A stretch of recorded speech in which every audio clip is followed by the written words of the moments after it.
제가 어린 시절 큰 놀이문화 가운데 하나는 만화를 보는 것이었습니다. 만화 가게 가서 보기도 하고요. 또 월간지로 새소년, 어깨동무 이런 만화들이 출간이 되었는데 굉장히 이렇게 두껍고 그 안에 한 20여 편의 만화가 그야말로 다음 회를 기다리게끔 아슬아슬하게 끝나서 또 하나 사야 되는, 그거 하나 사면 학교에 가서 어깨에 힘을 줄 만큼 자랑할 만한 그런 만화가 있었습니다. 더군다나 그 만화는 부록이 하나씩 들어가 있어서 그 부록의 만화를 가지고도 아이들의 흥미를 많이 유발했고요. 사실은 그거 보고 싶어서라도 잡지를 사야 되는, 그렇게 인기가 좋았습니다. 그런데 부록이 아무리 재미있어도 부록만은 안 팝니다. 꼭 본 잡지를 사야만 부록을 얻을 수가 있습니다. 아무리 IQ가 떨어지는 아이라 할지라도 부록만 안 판다는 건 다 알아요. 부록을 보려면은 원래 잡지, 본 잡지를 사야지만 잡지와 함께 부록을 볼 수가 있는 겁니다.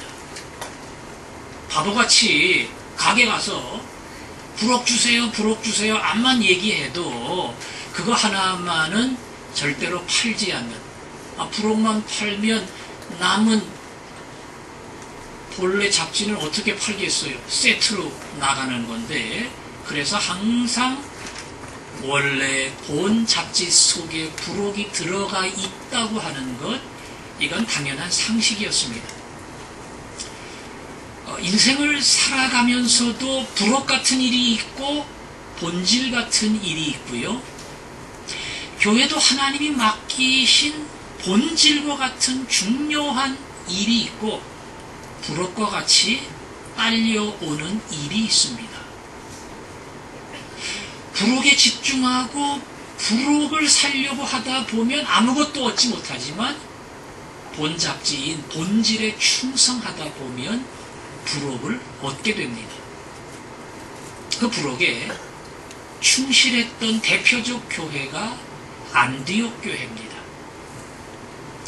안디옥 교회는 처음 세워진 교회, 베드로와 제자들이 성령 충만 받고 처음 세워진 교회, 무슨 교회지요? 예루살렘 교회입니다. 그 교회 성도들이 개척한 교회예요. 그런데 그냥 개척한 게 아니고요. 예루살렘 교회 성도들이 예루살렘에서 막 10,000명, 20,000명 계속 부흥이 됐지만 예루살렘을 넘어 딴 데 갈 생각을 안 합니다. 근데 스데반 집사님이 전도하다가 하나님과 율법을 모독한다 그렇게 누명을 쓰고 마지막 돌에 맞아 순교를 합니다. 그리고는 본격적으로 예루살렘 교회 안에 박해가 시작이 되었고요. 그 박해를 견딜 수 없어서 많은 사람이 예루살렘을 떠나 피난을 갔는데요. 어떤 사람은 사마리아로, 어떤 사람은 더 멀리 외국 땅으로 갔습니다. 그 외국 땅으로 갔던 사람 중에 이스라엘 위의 나라, 지금의 시리아, 그 위로 터키, 예전 소아시아라고 하는 그 땅으로 많은 사람이 피난을 갔고요. 거기서 모여서 자기들끼리 예배를 드렸습니다. 예배만 드린 게 아니라 예배 드리고 전도했는데 물론 전도는 유대인에게만 했습니다.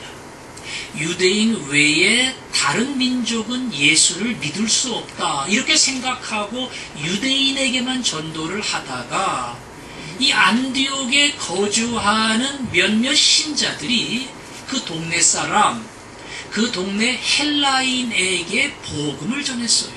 혹시나 이들도 예수를 믿을까 의심에 찬 마음으로 전했는데 신기하게 그 동네 현지인인 헬라인이 유대인이 아님에도 불구하고 예수를 믿었습니다.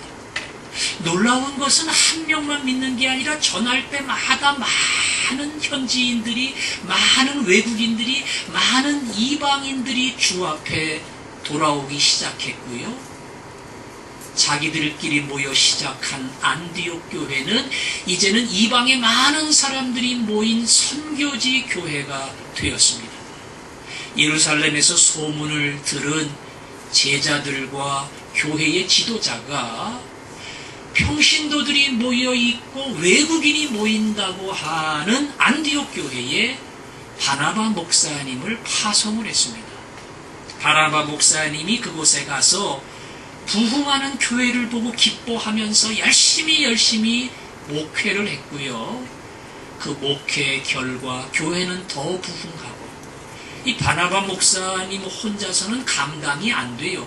그 밑에 동네 다소에 사울, 바울이라고 하는 사울이 깊은 묵상 중에 있었는데, 결국 그 사울을 불러 부탁을 하고 담임 목사, 부목사처럼 이 두 분을 중심으로 안디옥 교회에서 1년 동안 충성할 때에 안디옥 교회가 크게 부흥을 했습니다. 안디옥 교회가 도망 온 유대인 몇 명이 모여서 드리는 조그만 모임이었는데 점점 외국인이 들어오고 선교지 교회가 되고 부흥을 하고 목사가 찾아오고 나중에 큰 교회로 성장을 했다. 안디옥 교회는 부흥하는 교회고 본질에 충실한 교회구나. 우리가 얼마든지 그런 생각할 수가 있습니다. 사실 안디옥 교회에서 이 교인들이, 성도들이 그리스도인이다 하는 별명을 처음 얻었습니다. 우리말로 하면 예수장이들이다, 이런 별명을 얻은 겁니다. 예수장이라는 별명이 좋은 뜻으로 한 걸까요? 나쁜 뜻으로 한 걸까요? 모릅니다. 잘은 모르지만 칭찬하는 의미도 담겨 있고 조금 비꼬는 뜻도 담겨 있을 수도 있어요. 그런데 예루살렘 교회에서는 그리스도인 예수장이 이런 말이 없었는데 이 안디옥 교회에서 비로소 별명이 붙고 그리스도인들, 예수쟁이들 이렇게 부른 이유는 한마디로 말하면 티가 났기 때문에 그렇습니다. 무슨 티가 났을까? 모르긴 몰라도 예수 얘기 많이 하고 그리스도 이야기 많이 하고 만나면 찬송하고 예수님 얘기 기도하고 나가면 전도하면서 예수 믿으라 그러고 그러니까 예수장이 그리스도인이 됐지요.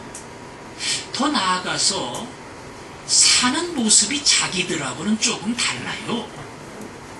보통 사람들이 사는 방식하고는 조금 다르게 특별하게 살아가는 그들의 모습이, 그들의 생활이 이 사람들 눈에 띄었고, 조금 특별하네, 조금 별나네, 안디옥 교회 다니는 사람들은 우리와 다르네, 이러다 보니까 그리스도인 예수장이라는 별명이 붙은 겁니다. 뭐가 달랐을까? 이 11장 그리스도인이라는 별명이 붙게 되었다.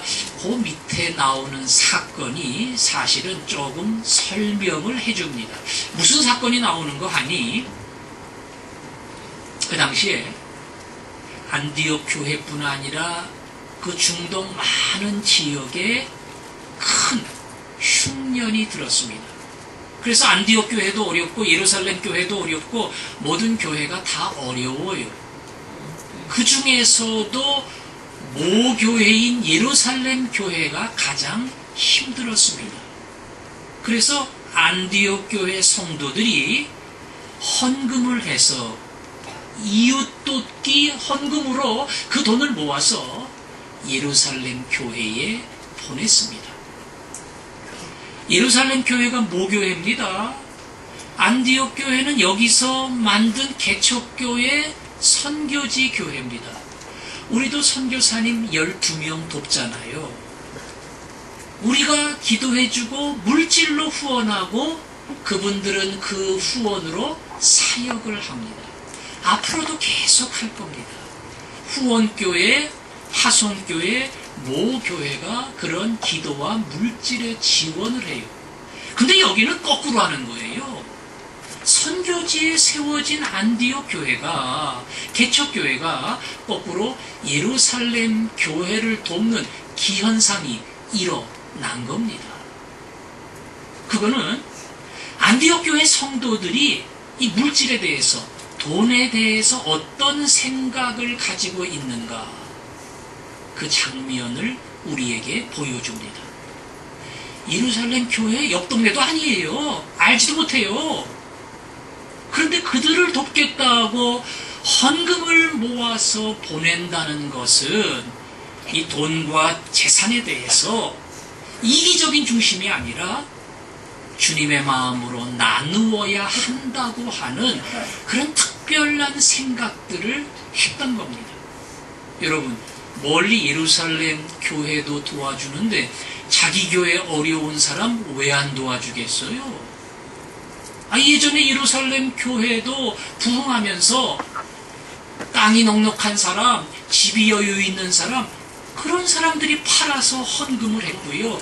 그거 가지고 가난한 사람을 도와주고, 예루살렘 교회에는 밥 굶는 사람이 없다고 할 정도로 말 그대로 물질의 나눔, 재산의 나눔이 그 안에서 이루어졌어요. 그게 지금 안디옥 교회에서도 실천이 되는 겁니다.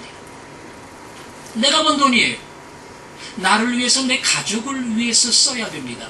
옆에 집에 밥 한 그릇 사줄 수는 있어요. 그러나 그 이상은 안 됩니다. 그런데 안디옥 교회 성도들이 내가 수고해서 번 돈을 가지고 옆에 성도를 위해, 어려운 이웃을 위해, 멀리 예루살렘 교회를 위해 아낌없이 쓰고 있다. 그 모습 자체가 주변 동네 사람들에게는 아주 큰, 어찌 보면 도전이었고요. 보통 자기들과는 다른 특별한 모습으로 비추어진 겁니다. 예수님이 말씀하셨습니다. 너희가 서로 사랑하면 이로써 모든 사람이 너희가 내 제자인 줄 알리라.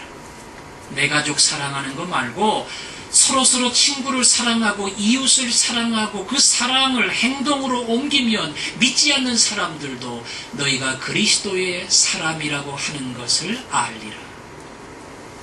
안디옥 교회가 추구한 본질의 한 가지는 나눔입니다. 나눔. 내 것이라고 주머니에 넣지 아니하고 언제든 나보다 더 필요한 사람들에게 기쁨으로 나누어 주는 그들의 특별한 모습이야말로 교회의 본질을 추구하는 가장 전형적 모습 가운데 하나였습니다. 우리 하나님은 고아와 과부의 아버지라 말씀하신 분입니다.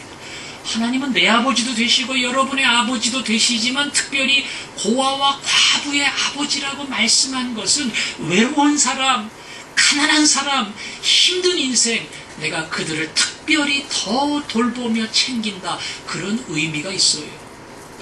이 보잘것없는 작은 소자에게 한 것이 바로 나에게 한 것이라. 예수님의 말씀처럼 도움을 필요로 하는 사람에게 내가 시간을 쪼개고 열심을 쪼개고 물질을 쪼개 나누어 줄 때에 그것이야말로 하나님이 교회에 주신 가장 중요한 사명입니다.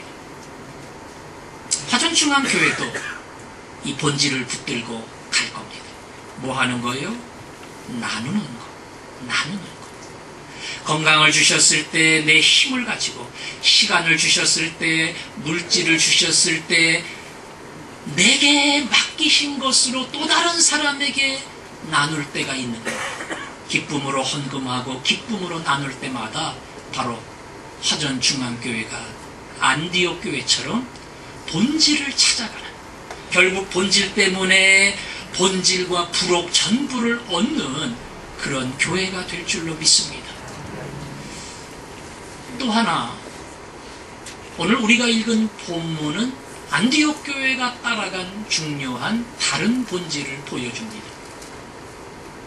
여기 13장에 보면 안디옥 교회의 지도자들이 나옵니다. 지도자가 몇 명입니까? 5명이에요. 바나바는 아주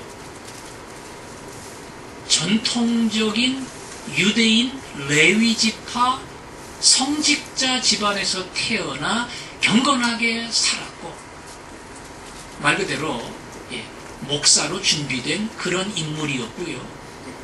또 한 사람의 지도자는 맨 끝에 1절 마지막에 나오는 사울, 바울입니다.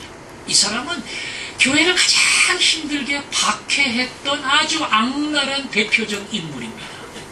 근데 이 사람도 예수를 믿고 안디옥 교회의 지도자가 됐습니다.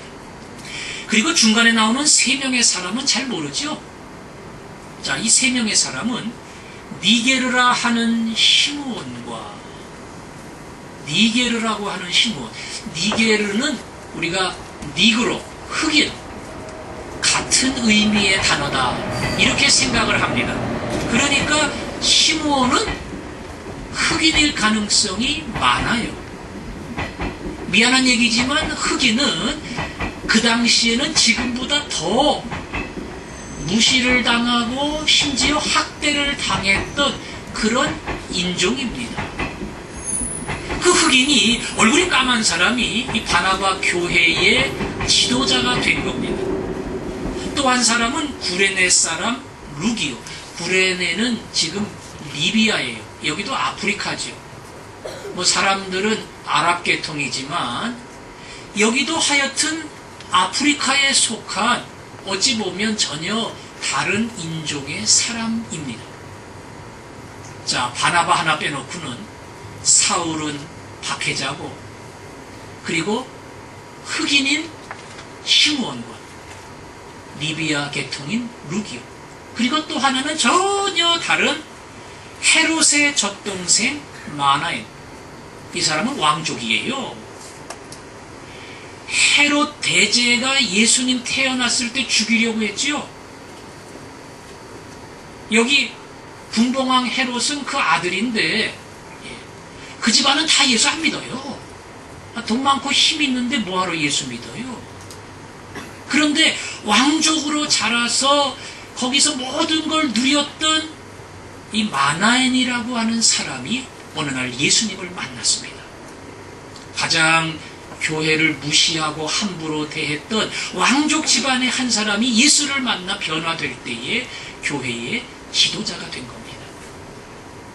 안디옥 교회 지도자들의 면면이 다양하지요. 아주 전통적 경건한 집안에서 자란 사람도 있고, 박해자도 있고, 흑인도 있고, 권력을 잡았던 왕족도 있고, 이 다양한 사람들 5명이 안디옥 교회, 요즘 말하면 목사고 장로입니다. 그것은 거꾸로 말하면 안디옥 교회는 그 누구도 혈통으로나 신분으로나 무슨 민족과 나라로 사람을 구분하지 아니하고 모든 사람에게 문을 열고 모든 사람을 향해 전도했던 교회다 하는 사실을 알게 됩니다. 안디옥 교회는 유대인뿐 아니라 외국인도, 아랍 계통이 아니라 흑인도, 심지어는 박해자 사울도, 왕족 마나엔도 예수를 믿을 때에 그것을 품고 포함하고 심지어 지도자가 될 만큼 그렇게 열려있는 교회, 그리고 전도하는 교회였다는 겁니다. 전도만 한 게 아닙니다. 여기 5명의 지도자들이 금식하며 기도하다가 성령의 음성을 듣습니다. 성령께서 말씀하시기를 바나바와 사울을 따로 세우라. 따로 세워서 뭐 했습니까? 결국 선교사로 파송을 했습니다. 성령께서 금식하며 기도하는 5명의 지도자들 마음속에 음성을 들려주시고 바나바와 사울 이 2사람을 따로 세워서 안수하고 그리고 선교사로 보내라. 그 명령을 듣고 이 2사람을 파송을 합니다. 이 2사람이 역사상 등장하는 최초의 선교사입니다. 목사님, 안디옥 교회도 예루살렘 교회 사람들이 와가지고 세웠다면서요. 맞아요. 예루살렘 교회 성도들이 와서 세웠지만 선교사로 온 거 아니에요? 아까 왜 갔다고요? 예루살렘의 박해가 심해서 견딜 수 없어서 할 수 없이 자유를 찾아, 신앙의 자유를 찾아 도망갔다가 안디옥에 머물러 산 거예요. 그러다 자연스럽게 전도하다 보니까 그 나라 사람, 외국인도 예수를 믿게 된 거지, 선교사로 파송받거나 사명받아 간 거 아닙니다. 그러니까 정식으로 성령의 음성을 듣고 선교에 대한 성령의 소원을 알고 순종한 첫 번째 교회는 안디옥 교회입니다. 예루살렘 교회는 최초의 교회입니다. 거기 베드로도 있고 야고보도 있고 요한도 있고 예수님의 제자들이 다 있어요. 그리고 놀라운 부흥을 경험한 교회입니다. 그런데 예루살렘 교회의 한계가 한 가지 있는데, 그것은 그들이 들었던 복음과 예수를 유대 민족 밖으로 옮기지 못했다는 겁니다. 생각하기를 유대인으로 태어난 예수님을 믿을 수 있는 사람은 유대인밖에 없다, 이렇게 생각하며 사는 거예요. 제자들도 다 그랬어요. 베드로도 그랬어요. 이방인에게 복음을 전하라 그럴 때 베드로는 이해를 못했고요. 이방인하고 밥 먹는 것조차 굉장히 창피하게 생각할 정도였습니다. 나중에 하나님이 환상을 보여주셔서 결국은 겨우 깨닫고 로마 백부장 고넬료에게 복음을 전하게 됩니다. 그러나 베드로와 제자들과 예루살렘 교회의 한계는 유대 민족이라는 틀을 벗어나지 못했다는 겁니다. 우리 예수님은 제자들에게 명령하시기를 예루살렘과 그 다음에 뭐지요? 유대와 사마리아 땅끝까지 이르러 내 증인이 되리라. 제자들이 예수님의 그 명령 다 들었어요. 다 알아요. 그러나 그들은 유대 민족을 벗어나지 못하고 겨우 간 게 사마리아 정도입니다. 도망가다 간 게 그거예요. 그리고 도망가다 간 게 안디옥이고 그게 끝입니다. 마지 못해 갔고요. 유대 민족을 벗어나지 못하고 그 같은 동족 안에서만 복음을 증거했던 하나님의 뜻, 성령의 뜻을 그 수준에서는 다 이해하지 못했습니다. 그걸 이해한 교회가 안디옥 교회입니다. 하나님은 그래서 바울을 불렀습니다. 베드로가 수제자고 많은 예수님의 제자들이 있지만 국경의 울타리를 넘어 복음을 증거하는 교회의 본질을 이룰 만한 또 다른 일꾼이 필요하기에 하나님은 박해자 바울을 부르셨고요. 유대인이 아닌 이방인과 외국인을 향한 선교사로 그를 보낸 겁니다. 그래서 여러분이 사도행전을 공부하다 보면 사도행전은 1장부터 시작해서 2장에 성령 충만받고 3장에 안진뱅이 일어나고, 그래서 예루살렘 교회가 부흥하면서 수많은 기적이 일어나고 박해 속에서 예루살렘 교회가 어떻게 성장했는가 그 기록이 쭉 나옵니다. 예루살렘 교회가 사도행전의 가장 큰 주 무대입니다. 그런데 미안하지만 예루살렘 교회는 사도행전 28장 가운데 12장으로 끝납니다. 13장부터 새로운 교회가 등장하니 그 교회가 안디옥 교회입니다. 그리고 하나님은 예루살렘 교회가 아닌 안디옥 교회를 통해서 땅끝까지 복음을 증거하는 이 위대한 역사를 이어가십니다. 그리고 오늘 첫 번째 선교사 바나바, 사울을 파송하고 이들을 통해서 바울의 1차, 2차, 3차 선교 여행과 여러분이 신약을 읽으면서 발견한 고린도, 데살로니가, 예배소, 빌립보, 수많은 교회들이 바로 바울을 통해서 순종한 선교사들을 통해서 세워진 겁니다. 다시 말하면 13장부터는 교회의 본질을 깨닫고 충성한 안디옥 교회를 통해서 하나님은 일하기 시작했고, 그런 면에서 예루살렘 교회는 서서히 하나님의 역사 가운데 잠시 사라지고 그 본질을 붙들고 나가는 안디옥 교회를 통해서 세계 선교의 놀라운 역사와 수많은 서신서가 가능하도록 하나님은 일을 만들어 가신 겁니다. 안디옥 교회가 발견한 교회의 중요한 본질, 그것은 전도하며 선교하는 겁니다. 교회가 전도하지 않으면, 교회가 선교하지 않으면 그건 교회가 아닙니다.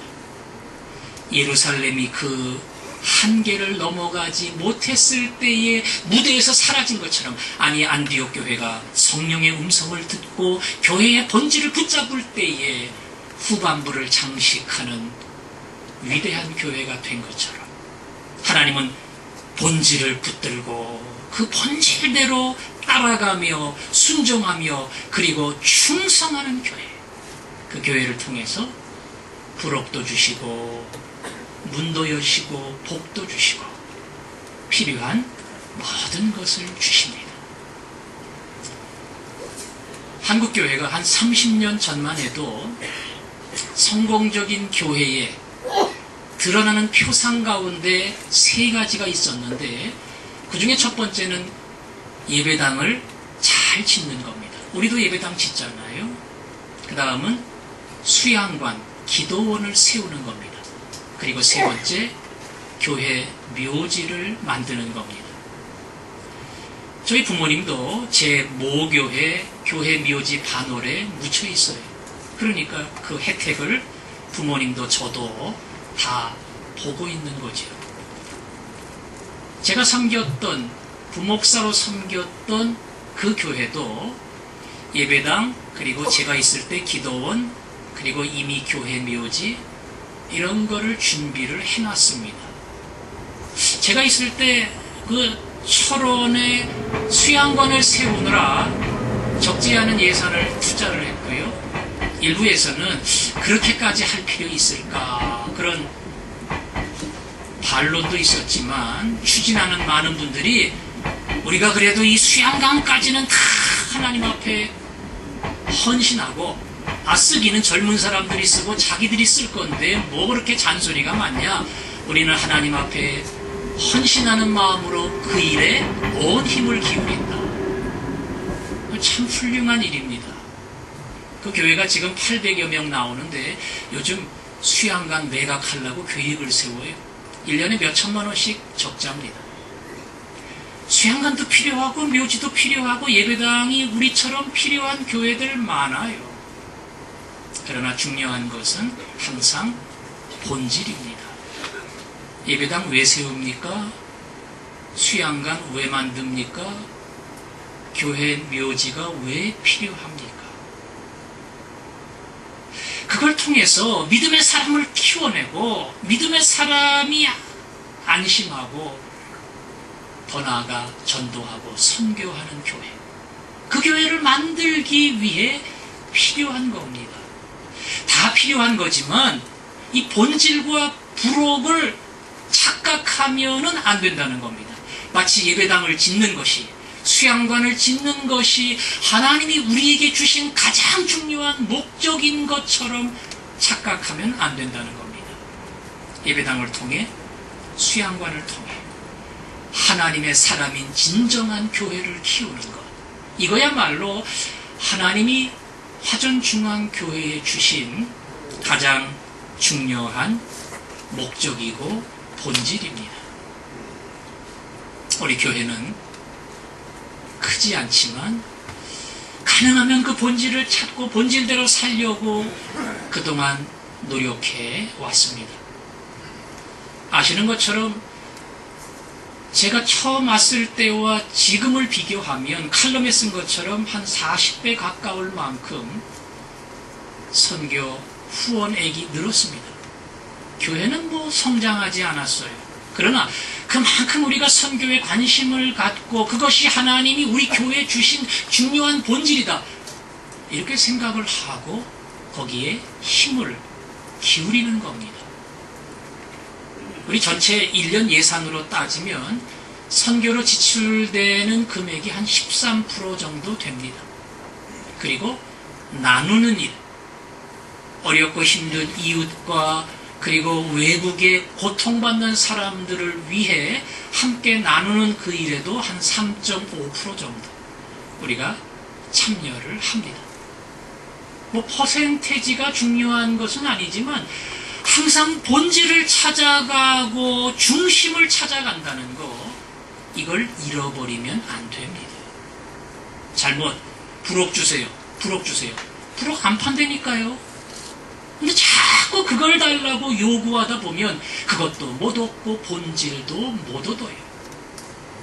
교회가 예배당도 좋고 땅도 좋고 수양관도 좋고 다 좋은데 잘못 쫓아가다 보면 교회 역사가 우리에게 보여주는 것은 교회 재산이 많아지고 커질수록 타락의 가능성도 많아집니다.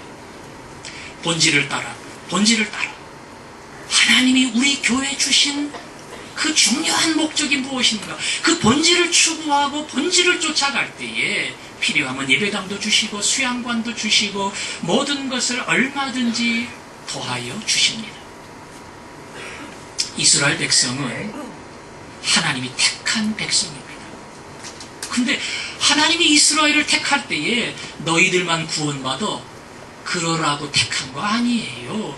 이스라엘을 통해서 열방을 구원하려는 계획을 세웠습니다.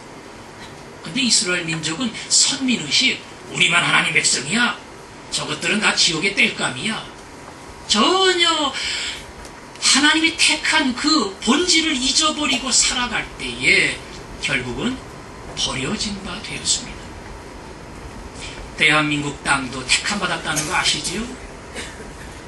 6.25 전쟁 이후 60여 년간 대한민국처럼 발전한 나라가 없습니다. 세계 역사에 없어요. 또 이 땅에 아직도 정치적인 문제가 많지만 대한민국만큼 짧은 세월에 민주화를 이룬 나라도 없습니다. 더군다나 대한민국은 세계적으로 소문이 날 만큼 교회가 많고 예수를 믿고 어디 외국에 나가고 이민 가면 제일 먼저 예배당 세우는 그런 민족이 우리나라예요. 예배당 안 가면 사람도 못 만나요. 예배당 통해 이 땅에 복음이 심겨지기까지 140여 년 전에 쨍쨍한 의사와 교수들이, 선교사들이 이 땅에 들어왔고 그 빚을 우리가 다 그대로 졌어요. 이제 그 빚을 갚습니다. 그리고 마치 안디옥 교회가 복음을 듣고 이방의 첫 교회가 된 후에 성령의 음성을 듣고 선교 본질에 충실한 것처럼 하나님이 우리에게 맡겨주신 이 복음을 증거하고 영혼을 살리는 이 일에 우리는 이 본질에 하나님 앞에 순종해 가려고 할 겁니다.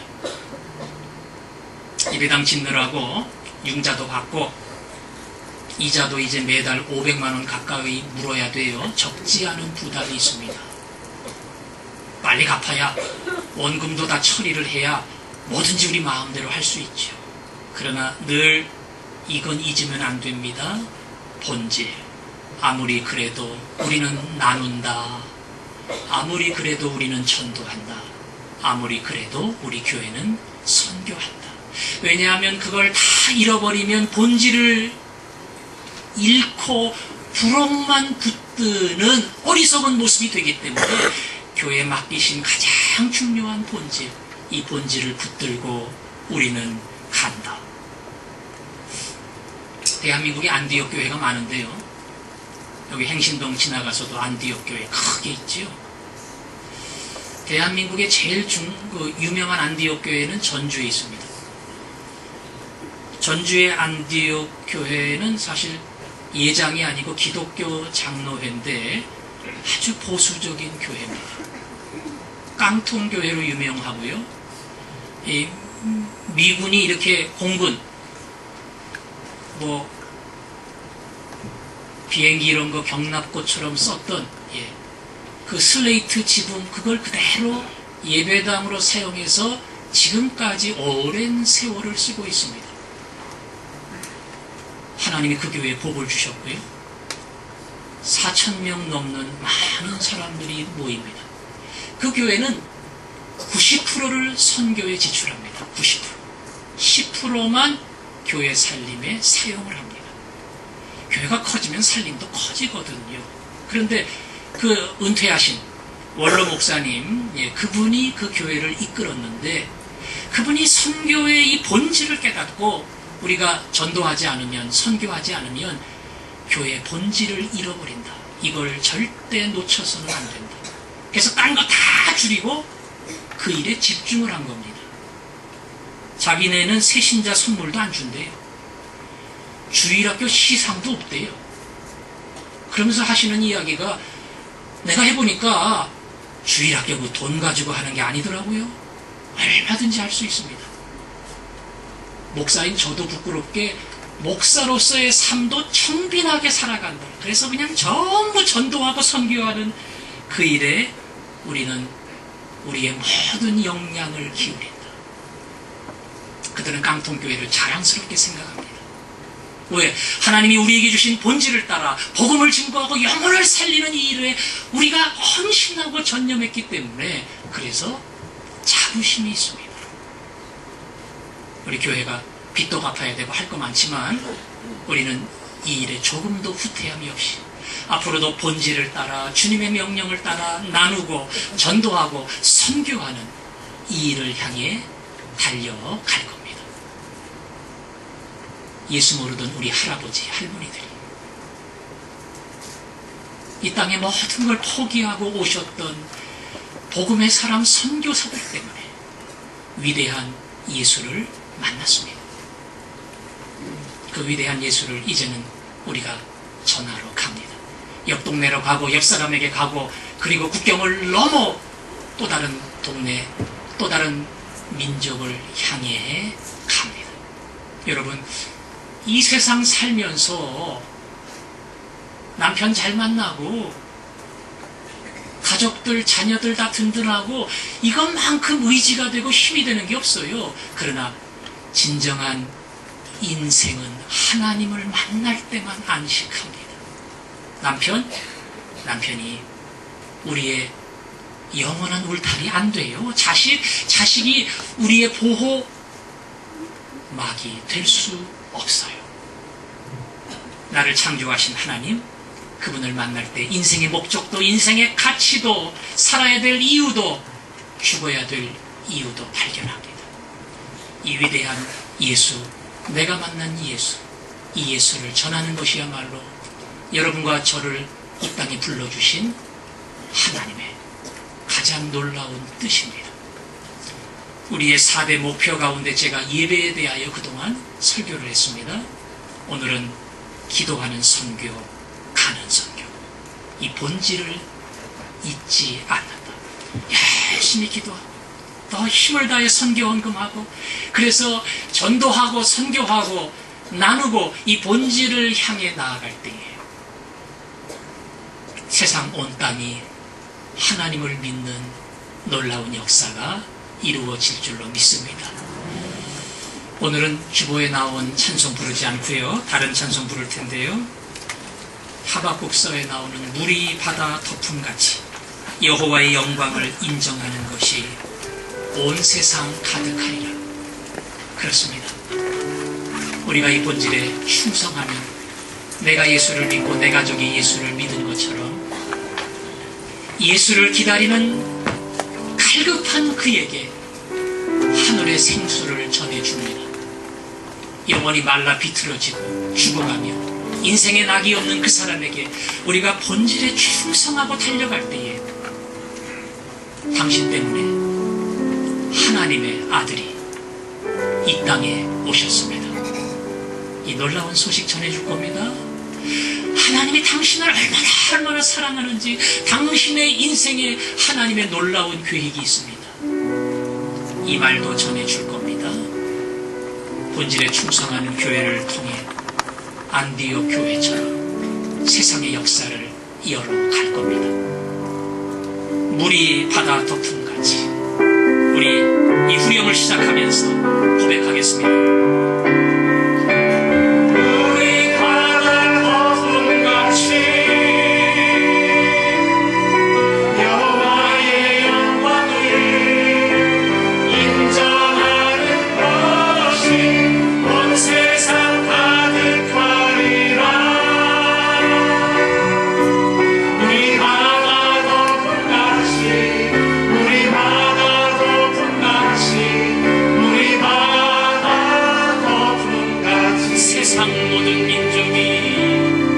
세상 모든 민족이 구원을 얻기까지 쉬지 않으시는 하나님, 주의 심장 가지고 우리 이제 일어나 주 따르게 하소서. 세상 모든 육체가 주의 영광 보도록 우리를 부르시는 하나님, 주의 손과 발 되어 세상을 치유하며 주 섬기게 하소서. 우리 바다 덮음같이 우리 바다 덮음같이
하나님, 본질에 충실한 교회가 되게 하여 주옵소서. 우리 교회를 통해서 세상 열방이 복음을 듣게 하시고 물이 바다를 덮음같이 온 땅에 그리스도의 복음이 전해지게 하여 주옵소서. 하나님, 나 때문에 예수 믿어야 될 내 가족이 있습니다. 내 이웃이 있습니다. 내 삶을 바꾸고 내 입술을 바꾸고 그들을 전도하게 하여 주옵소서. 이 본질을 따라 화전중앙교회가 안디옥 교회처럼 쓰임받게 하여 주옵소서. 우리 다같이 합심해서 기도하겠습니다. 아버지 하나님, 우리 교회를 사랑해 주시고 지금까지 인도해 주셔서 감사합니다. 아버지, 하나님 앞에 쓰임받는 교회에 주신 본질을 잊지 아니하고 본질대로 따라가는 교회, 하나님, 안디옥 교회처럼 성령의 음성을 듣고 전도와 선교에 순종하는 교회, 하나님, 그런 교회 되기를 원합니다. 세상 열방이 복음을 들으며 우리 바다를 덮은 처럼 온 땅에 화전중앙교회를 통해 복음이 전해지게 하여 주옵소서. 아버지, 이 거룩한 부담을 제 가슴 속에 주시고 이 일을 향해 마음을 쏟고 힘을 쏟고 물질을 쏟게 하시고 복음을 증거하는 주님의 위대한 역사가 나를 통해 이 교회를 통해 이루어지게 하여 주옵소서. 안디옥 교회처럼 마지막 때에 쓰임받게 하시고 세계 선교 역사를 하나님 세상을 이끌어가는 하나님의 거룩한 뜻을 이루어드리는 교회가 될 수 있도록 하나님 복을 주시고 그것이 우리의 자랑되며 우리의 기쁨되며 우리의 노래가 되게 해 주옵소서. 하나님 그렇게 인도해 주심을 믿습니다. 찬양합니다. 예수 이름으로 기도합니다. 아멘. 아버지 하나님, 안디옥 교회는 개척교회며 선교지 교회지만 하나님이 주신 성령의 음성, 교회의 본질을 붙잡을 때에 사도행전의 후반부를 주도하는 쓰임받는 교회가 되었습니다. 아버지, 화전중앙교회가 그렇게 쓰여지기를 원합니다. 부록을 따라가지 아니하고 본질을 추구하며 그 본질대로 헌신하며 드려질 때에 마지막 시대의 안디옥 교회가 되게 하여 주시고 우리를 통해 열방이 예수를 믿으며 물이 바다를 덮음같이 수많은 민족이 주 앞에 나오게 하시고 나 때문에 예수 믿어야 될 내 친구 내 이웃이 주 앞에 돌아오는 아름다운 교회 되게 하여 주옵소서. 예수님 이름으로 기도합니다. 아멘.